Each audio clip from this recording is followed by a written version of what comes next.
My name is Ron Tichy, and today we're going to talk about a Machiavellian leader, Louis XIV of France, and a long history of forgettable and irrelevant kings. Now, Louis XIV, he was an exception, but his father, Louis XIII, was not.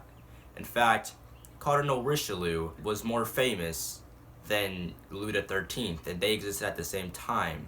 Cardinal Richelieu did more important things, and history remembered him rather than Louis XIII, the actual king of France during the time. Now, Louis XIII, he had a lot of trouble producing a male heir to the throne, or producing a child at all. So after a lot of attempts, Louis XIII decided he would dedicate France to the Virgin Mary, and 1 year later, Louis, the God-given, was born.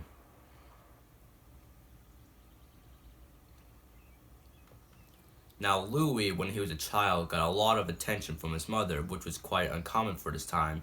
Usually, mothers would just have a maid raise their child for them, basically. And Louis, he received a lot more attention from his mother after his father died. Now, when his father died, Louis was crowned, but Louis was only 4 years old, and you can't have a 4-year-old running the country. So they had Cardinal Mazarin do all the work, basically. When Louis was younger, there was an issue in France called the Fronde. Now, the Fronde is French for the sling, and basically it was nobles and Parisians rebelling against Cardinal Mazarin. Now, after Louis defeated the Fronde, he wanted to make sure the Fronde rebellion, like the Fronde, would never ever happen again. To do this, Louis sought out to be a god. He wanted to be a king that no man or anyone would ever think about challenging him. To do this, he changed his symbol from the lily flower to the sun. And he never appointed a chief minister, so he made all the decisions on his own. This is an example of divine right absolutism. Now, in an effort to establish his power within France, Louis had a little thing called un roi, une loi, une foi, which translates in English to one king, one law, one faith. And now we're going to talk about how each of these three things happened. Now, for the one king part, Louis reduced the power of the sword nobles by creating robe nobles. Now, he would sell these offices to people, and with the offices came the robe noble title. Louis made a lot of money from this and used the money to pay for his wars. All the people who purchased these offices and gained the robe noble title were free from taxes, but that would create a larger problem that would affect France a lot later. So with the reduced power of the sword nobles and the creation of the robe nobles, he put the nobles in their place. Now Louis, he really put the nobles in their place. He made the nobles tend to him regularly at Versailles.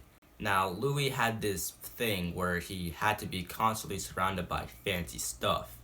And the nobles, they were all expected to spend a lot of money to keep up with Louis' crazy needs.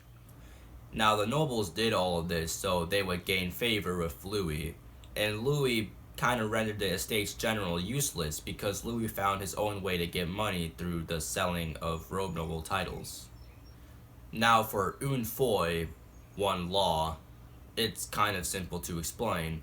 Louis had this thing called a Code of Louis, which was very complex name I'm sure it took forever to think of, but the Code of Louis was an effort to standardize the laws throughout all of France.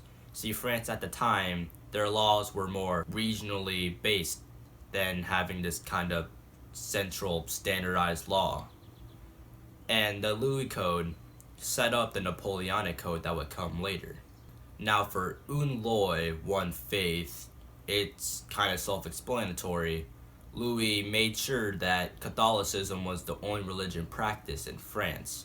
Now, Louis revoked the Edict of Nantes, making Catholicism the only religion allowed to be practiced in France. Now, the revoking of the Edict of Nantes was both a power move and a religious move. Louis was a smart guy. He knew that if all of his subjects practiced the same religion, then France would be a stronger nation. However, it was also a religious move from the perspective of Louis. Now, I mentioned earlier that Louis XIV was divine right absolutist. Now, divine right absolutist kings, they wanted to make sure their people followed one religion. Louis felt like he had the burden of making sure that all of his subjects followed the correct religion in his eyes. So the Edict of Fontainebleau was both a religious and a power motive. Remember that. Now here's where I insert a study tip. Make sure you watch Tom Ritchie. Tom Ritchie is an excellent resource for studying, as he has topics on just about everything European history. Make sure you watch his videos because they are definitely entertaining and they will help you learn a lot. Now, if you want a fun way of remembering the information about Louis XIV, I strongly recommend you check out my Obama parody from the perspective of Louis XIV. I think it is a very great video and a great way to remember about Louis XIV. Alright, this has been Ron Tichy and I am out.